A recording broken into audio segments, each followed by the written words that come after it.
নমস্কার সবাইকে, আপনারা দেখছেন স্মার্ট নলেজ ইউটিউব চ্যানেল। তো বন্ধুরা, আজকে আমরা এই ভিডিওতে আলোচনা করব তো বর্তমান ওবিসি কেস। আপনারা আশা করি সকলে জানেন ওবিসি কেসের যা বর্তমান পরিস্থিতি, তো পরিস্থিতি কিন্তু বর্তমানে খুব ভয়ঙ্কর। তো রাজ্য সরকার কিন্তু একটাই কিন্তু বর্তমানে এখন জেদ ধরে বসে রয়েছেন যে ওবিসি কেস যতদিন পর্যন্ত মিটছে না ততদিন পর্যন্ত কোনো রকম নিয়োগের বিজ্ঞপ্তি প্রকাশিত হবে না রাজ্যে। তো আসলে বন্ধুরা, এই রাজ্য সরকার জেদের জন্য আমাদের বেকার চাকরি প্রার্থীদের অবস্থা কিন্তু খুব খারাপ হচ্ছে এবং পরিস্থিতি কিন্তু প্রচুর ভয়ঙ্কর হচ্ছে। বর্তমানে নতুন চাকরির নোটিফিকেশন রাজ্যে প্রকাশিত হচ্ছে না, এদিকে পেন্ডিং রিক্রুটমেন্ট, বর্তমানে রেজাল্ট, এক্সামিনেশন নিতে পারছে না। তো আসলে বন্ধুরা, প্রচুর কন্ডিশন খারাপ আমাদের বেকার চাকরি প্রার্থীদের। তো রাজ্য সরকার কিন্তু কোনো রকম কিন্তু কোনো কিছুই করছে না, জাস্ট শুধুমাত্র আশ্বাস দিচ্ছে যে হবে হবে, খুব শিগগিরই হবে। কিন্তু বন্ধুরা, ডেটের পর ডেট, শুধু তারিখের উপর তারিখ কিন্তু দিচ্ছে, তাছাড়া কোনো কিছু হচ্ছে না। এর আগে 18/2/25 ওঠার কথা কেসটি, কিন্তু হঠাৎ করে কোর্টে গিয়ে কেসটি মেনশন করে এবং নেক্সট ডেট দিয়ে দেয়, নেক্সট 18/3/25, মানে মাসখানেক। তো সব থেকে খারাপ, তার আগের দিন কেন মেনশন করতে গেল কোর্টে, সেটাই কিন্তু ব্যাপার। একইভাবে রাজ্য সরকার পিছিয়ে দিচ্ছে ওবিসি কেস, যেন রাজ্য সরকার কোনো রকম নিয়োগ যেন না করে। আসলে বন্ধুরা, রাজ্য সরকার কি করছে জানা নেই, তবে কি হবে সেটা কিন্তু দেখার বিষয়। তো আশা করি আপনারা এটাও সকলেই জানেন যে রাজ্যে প্রচুর শূন্যপদ খালি রয়েছে। এখানে 53,000 প্লাস কিন্তু শূন্যপদের সংখ্যা কিন্তু রয়েছে এবং রাজ্য সরকার কিন্তু বলছেন যে 10 লক্ষ কর্মসংস্থান হবে, খুব শীঘ্রই কর্মসংস্থান পূরণ করা হবে। 10 লক্ষ শূন্যপদের সংখ্যা রয়েছে। তো ডব্লিউবিতে কিন্তু এখানে 21,000-এর কাছাকাছি কিন্তু ভ্যাকান্সি রয়েছে, খালি রয়েছে শূন্যপদ, যেটা আরটিআই কপির রিপোর্ট। ফায়ারে রয়েছে 1,000-এর বেশি, পঞ্চায়েতে 6,652 এবং আপনাদের বিএসকে ডাটা এন্ট্রি অপারেটর এখানে 3,000 কাছাকাছি রয়েছে এবং 12,000-এর কাছাকাছি গ্রুপ ডি গ্রুপ সি বিজ্ঞপ্তি প্রকাশিত হওয়ার অনেকদিন ধরে কিন্তু আপডেট আশা করি আপনারা শুনছেন। ডব্লিউবিএসএসসি স্টাফ সিলেকশন কমিশন নবগঠিত, তো সম্পূর্ণ কিন্তু কমপ্লিট নিয়োগের বিজ্ঞপ্তি প্রকাশিত করবে, কিন্তু কোনো রকম নিয়োগের বিজ্ঞপ্তি প্রকাশিত করছে না। কারণ হচ্ছে একটাই, অভিসংহত মামলা। এই অভিসংহত মামলার জেদ ধরে বসে রয়েছে রাজ্য সরকার এবং এটাই শুধুমাত্র বাহানা একটা পেয়েছে, অভিসংহত মামলা। তাই এর আগে তো কোনো রকম রিকোয়েন্ট করায়নি এর আগেও, তো এখন শুধুমাত্র এই অভিসংহত একটা বাহানা পেয়েছে, তার জন্য একটু লেট করাচ্ছে। স্বাস্থ্য দপ্তরে তো প্রচুর গ্রুপ ডি রয়েছে, 2017 সালে নিয়েছিল 60,000 গ্রুপ ডি নেওয়ার কথা, কিন্তু 6,000 গ্রুপ ডি ঠিকমতো নিতে পারেনি রাজ্য সরকার। এখনও 500-600 মতো এখনও কিন্তু ননজনিংয়ে রয়েছে। অনেকেই আন্দোলন করছে, প্রচুর আন্দোলন করছে, ধর্নায় বসছে। বর্তমানে 900 দিনের কাছাকাছি কিন্তু আন্দোলন হয়ে গেল ধর্নায় বসার, কিন্তু কোনো রকম কিন্তু নিয়োগ করাচ্ছে না ডব্লিউবিজিডিআরবির। তো স্বাস্থ্য দপ্তরে প্রচুর গ্রুপ ডি রয়েছে এবং গ্রন্থাগারে 5,322। তো রিসেন্ট মন্ত্রী কিন্তু বললেন যে গ্রন্থাগারে 5,322 টোটাল শূন্যপদের সংখ্যা রয়েছে, খুব শিগগিরই স্থায়ী পদে নিয়োগ করা হবে, নিয়োগের বিজ্ঞপ্তি প্রকাশিত করা হবে, এটা কিন্তু মন্ত্রী কিন্তু বললেন। তো এখন দেখা যাক কি আপডেট পাওয়া যায়। তবে বর্তমানে একটা বড়সড় আন্দোলন করা হচ্ছে এ বিষয়ে, আশা করি আপনারা অনেকেই জানেন। তো একটু আমরা ভিডিওতে আলোচনা করি। বর্তমানে বিশেষ করে যাদের বয়স প্রায় শেষের দিকে, তো ওনারা কিন্তু খুব ভালোভাবে বুঝতে পারবেন বর্তমান পরিস্থিতি কতটা মূল্যবান। তো বর্তমানে কিন্তু যাদের বয়স প্রায় শেষের দিকে, ওনারা কিন্তু সম্পূর্ণ ভালোভাবে এখন বুঝতে পারছেন যে আমাদের জেনারেশন টোটালি শেষ এবং শেষ হতে যাচ্ছে। এই বর্তমানে যদি আমরা কোনো কিছু করতে না পারি, তো ভবিষ্যতে আমরা কোনো কিছু করতে পারবো না। তো আমাদের রাজ্যে কিন্তু প্রচুর শূন্যপদ খালি রয়েছে, প্রচুর, কোনো রকম কিন্তু নিয়োগ করা হচ্ছে না, বিশেষ করে গ্রুপ ডির ক্ষেত্রে বলছি। তো বেঙ্গল পুলিশ তো প্রায় প্রতি বছর নিয়োগ হয়, তবে কোনো রকমভাবে কোর্ট কেসে ঝুলে থাকলে একটু লেট হয়। তো এই বেঙ্গল পুলিশ মোটামুটি রিক্রুটমেন্ট ভালোই হয়, অভিসংগত মামলার জন্য কিন্তু বর্তমানে আটকে রয়েছে, নাহলে কিন্তু এতদিন নিয়োগ হয়ে যেত বেঙ্গল পুলিশে। কিন্তু বন্ধুরা, others recruitment, WBSSC group D এবং আদার্স পঞ্চায়েতের রিক্রুটমেন্ট প্রচুর বর্তমানে আটকে রয়েছে, বিশেষ করে ওয়েস্ট বেঙ্গল গ্রুপ ডি। তো গ্রুপ ডি কিন্তু প্রচুর খালি রয়েছে, স্বাস্থ্য দপ্তরে তো প্রচুর খালি রয়েছে। তো পূরণ কীভাবে হবে, কখন করবে, কোন বছর করবে, কোন যুগে করবে, সেটা হচ্ছে মেন একটা পয়েন্ট।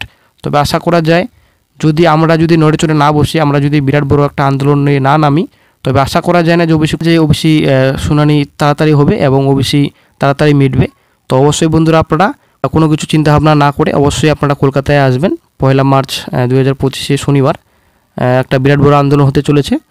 তো সবাই কিন্তু গ্রুপ অ্যাডমিনদের বলা হচ্ছে অবশ্যই আপনারা গ্রুপে আন্দোলনে যোগদান করবেন। বিরাট বড় একটা আন্দোলন করতে হবে, নাহলে কিন্তু আমাদের যে ফিউচার কিন্তু টোটালি অন্ধকারের দিকে যাচ্ছে। অবশ্যই আপনারা আসবেন সবাই। মুখ্যমন্ত্রীর হাতে কিন্তু 10 লক্ষ শূন্যপদ, রাজ্য বাজেট নিয়োগের ঘোষণা কোথায়? তো রাজ্য বাজেটে যে 10 লক্ষ শূন্যপদ, তো বাজেট কোথায় করলো রাজ্য সরকার? এটা সঠিক সময়ে সঠিক জায়গায় কিন্তু ঠিকমতো বলতে পারেন রাজ্য সরকার। শুধুমাত্র মুখে বলছেন যে 10 লক্ষ শূন্যপদের সংখ্যা রয়েছে, বেকার ছেলেমেয়ের প্রচুর চাকরি হচ্ছে, 2 কোটি চাকরি দেবে নাকি রাজ্য সরকার। তো মুখে বললে কিন্তু কোনো কিছু হবে না, করে দেখাতে হবে, এটাই কিন্তু মেন একটা পয়েন্ট। রাজ্য সরকার অনেক কিছু বলছে। দ্রুত সুস্থভাবে ওবিসি মামলার শুনানি করিয়ে রাজ্যের 10 লক্ষ শূন্যপদে নিয়োগের বিজ্ঞপ্তি প্রকাশ করার দাবিতে রাজ্যের সকল চাকরি প্রার্থীদের যৌথ বিক্ষোভ কর্মসূচি কলকাতা চলো। তো বন্ধুরা, বিরাট বড় আন্দোলন হতে চলেছে 1 মার্চ 2025 শনিবার। তো আগামী শনিবার 1 মার্চ কিন্তু বিশাল বড় একটা আন্দোলন হতে চলেছে। অবশ্যই আপনারা জমায়েত হবেন শিয়ালদা মেট্রো গেটে। সময় আপনাদের থাকছে 11টার দিকে। তো 1 মার্চে কিন্তু আপনাদের কলকাতায় আপনাদের আসতে হবে। অবশ্যই যারা দূরে রয়েছেন অবশ্যই একদিন আগে আপনারা যাবেন। তো ওবিসি সংকট মামলার জন্য বিরাট বড় একটা আন্দোলন করতে হবে, নাহলে কিন্তু বেকার চাকরি প্রার্থীদের অবস্থা কিন্তু প্রচুর ভয়ঙ্কর হবে। আপনারা ভাবতেই পারবেন না কি হবে ভবিষ্যতে, ফিউচারে। এমনি তো বর্তমান যেটা জেনারেশন কিন্তু প্রচুর খারাপ, কারণ জেনারেশন কিন্তু শেষ করে দিচ্ছে আমাদের রাজ্য সরকার। তো আমরা তো কোনো কিছু করতে পারছি না, কারণ একটা ভোট ব্যাংকের ব্যাপার রয়েছে। তো এই বিষয়ে কিন্তু প্রধানমন্ত্রী কিন্তু অনেক কিছু কথা বলেছেন যে ভোট ব্যাংকের জন্যই কিন্তু এই ওবিসিটার জন্য কিন্তু ইচ্ছাকৃতভাবে ঝোলাচ্ছে। তো এটা কিন্তু বর্তমানে 2022 প্রাথমিক টেট ডিএল ঐক্যমঞ্চ এবং WPKP পরীক্ষার দ্রুত মঞ্চ এবং PSC দুর্নীতিমুক্ত মঞ্চের পক্ষ থেকে কিন্তু ডেপুটেশন দেওয়া হবে এবং কলকাতা চলো বিশাল বড় আন্দোলন হবে। তো বন্ধুরা, অবশ্যই আপনারা আন্দোলনে সবাই যাবেন, প্রতিটি ক্যান্ডিডেট যাবেন, প্রত্যেক জায়গা থেকে আসবেন। কারণ ব্যাপারটা হচ্ছে ওবিসি সংক্রান্ত মামলা শুধুমাত্র রাজ্য সরকারের না, প্রতিটি ক্যান্ডিডেটের জন্যই কিন্তু বিশেষ গুরুত্বপূর্ণ, অত্যন্ত গুরুত্বপূর্ণ। ওবিসি সংক্রান্ত যতদিন পর্যন্ত মিটবে না ততদিন পর্যন্ত কিন্তু রাজ্য সরকার পর্যন্ত নিয়োগ করবে না, এটা কিন্তু ক্লিয়ার। কারণ ব্যাপারটা হচ্ছে অনেকদিন ধরে আমাদের আশ্বাস দিচ্ছে মুখ্যমন্ত্রী যে 10 লক্ষ কর্মসংস্থান আছে, ওবিসি সংক্রান্ত মামলা খুব শীঘ্রই মিটবে। সোমবার নাকি বলে কোর্টে মেনশন হবে, কোর্টে মেনশন হওয়ার পর কিছুদিনের মধ্যে ওবিসি সংক্রান্ত মামলা মিটে যাবে। উনি কিন্তু অনেক আমাদের আশ্বাস দিয়েছেন। তবে আর নয় বন্ধুরা, অবশ্যই আপনারা কলকাতায় আসবেন এবং 1 মার্চে আন্দোলন হবে, বিশাল বড় আন্দোলন হবে। অবশ্যই আপনারা আন্দোলনে যোগদান করবেন। মুখ্যমন্ত্রীকে দেখিয়ে দিতে হবে যে আমরা বেকার চাকরি প্রার্থীরা অনেক কিছু করতে পারি। বিরাট বড় একটা আন্দোলন করব এবং আন্দোলন অবশ্যই আমাদের সফল করাতে হবে। ওবিসি সংক্রান্ত মামলা দ্রুত মেটাতে হবে। 18/3/25 নেক্সট ডেট রাখা হয়েছে। 18/3/25 তারিখে কি মিটবে কেস, সেটা এখন বড় ব্যাপার। কারণ ফাইনাল স্টেজে বর্তমানে রয়েছে, ফাইনাল হিয়ারিং বর্তমানে রয়েছে। যদি 18/3 যদি না মিটে, তাহলে আবার যদি 1 মাস পিছিয়ে দেয়, এরকমভাবে মাসের পর মাস, দিনের পর দিন, বছরের বছর এরকমভাবে কন্টিনিউ চলতে থাকলে একটা বেকার চাকরিবাদীর অবস্থা খুবই ভয়ঙ্কর হবে। এটা আপনারা নিজেই বুঝতে পারবেন না যে বর্তমান যেটা জেনারেশন কতটা শেষ হচ্ছে। আপনারা ঠিক বুঝতে পারেন যখন সময়টা চলে যাবে, যখন কারো বয়স প্রায় শেষের দিকে। দারিদ্র্য দূরীকরণের ক্ষেত্রে আমরা দৃষ্টান্তমূলক কাজ করতে পেরেছি। 2021 সাল পর্যন্ত 92 লক্ষ মানুষকে দারিদ্র্য সীমার উপরে তুলে আনা হয়েছে। এখন সেই সংখ্যাটি বেড়ে 1,72,00,000 হয়েছে। আপনারা কেউ সাঁওতালি টিচারদের জন্য বলেছেন বিরোধী দল। হ্যাঁ, সাঁওতালি টিচার, প্যারা টিচার দেওয়া হয়েছে, তাদের রিক্রুটমেন্টের জন্য নোটিশও জারি করা হয়েছে। কিন্তু আমাদের কিছু বন্ধু বান্ধব যারা আমাদের পছন্দ করে না, তারা ওবিসি কেন রিজার্ভেশন পাবে সেইটা নিয়ে কোর্টে মামলা করে হাইকোর্ট থেকে স্টে করেছে। কেসটা এখন সুপ্রিম কোর্টে আছে, সেই জন্য সব রিক্রুটমেন্ট আটকে আছে। কারণ আমাদের নিয়ম ছিল তাদের নিয়ে করা, আমি তাদের বঞ্চিত করতে পারি না।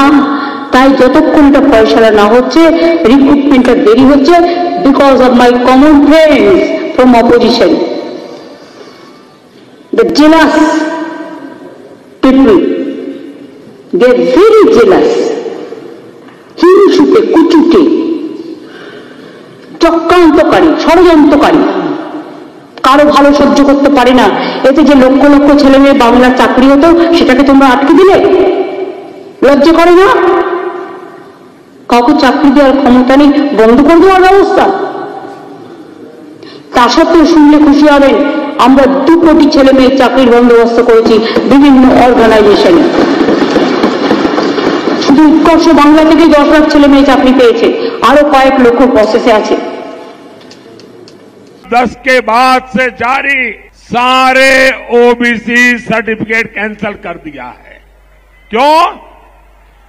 ये इसलिए किया गया क्योंकि पश्चिम बंगाल की सरकार ने मुसलमानों का वोट बैंक के लिए अनाप शनाप मुसलमानों को ओबीसी बनाने के सर्टिफिकेट दे दिए थे।